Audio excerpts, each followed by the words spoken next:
So hello guys, नमस्ते, welcome to केके Newari vlog.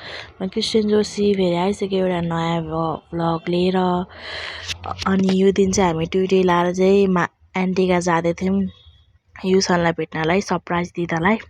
अनि त्यसपछि एन्टीहरूलाई पनि थाहा थिएन हामी आउनु लागेको भनेर। अनि हामी चाहिँ सरप्राइज दिँदा जाँदै थियौँ। अनि माले चाहिँ यता बाहिर हेरेर बाटोहरू कस्तो राम्रो बनेछ है भन्ने यसो भन्दै हुन्थ्यो। बनेपाको बाटो बिग्रिरहेछ नि त। अनि त्यसपछि हामी पुग्यौँ अनि युसन दौडिँदै आयो माथिबाट। अनि हामीलाई के गर्यो, अँगालो मार्यो अनि फेरि माथि दौडिँदै गयो। एन्टीहरू त एकदमै सक भइरहनु भएको थियो हामी आएको देखेर होइन।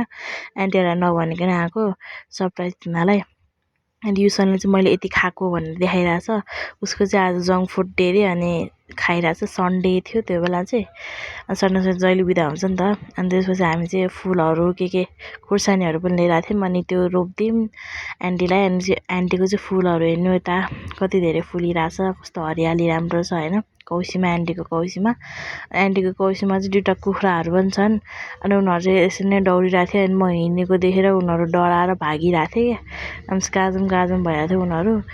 अनि उनीहरू पछि त ट्याङ्की पछाडि गएर लुकेँ। अनि त्यसपछि यहाँ युसनले चोकोस खाँदै थियो। अनि मैले चाहिँ अनि जिस्काइरहेको थिएँ, हेर्नु न मलाई त्यहाँ के अरे भिडियो नखिच भन्दैछ। अनि एन्टीले चाहिँ हामीलाई खाजा बनाइदिनु भयो, मिठो खाजा, चाउमिन। अनि त्यसपछि हामी फेरि जाने बेला आयो। अनि त्यसपछि हामी युसनलाई सम्झाएर गयौँ। अनि त्यसपछि सानो बाबाले हामीलाई चाँदो बाटोसम्म छोडिदिनु भयो। सो त्यति नै हो साथीहरू। Bye bye, thank you for watching my videos साथीहरू।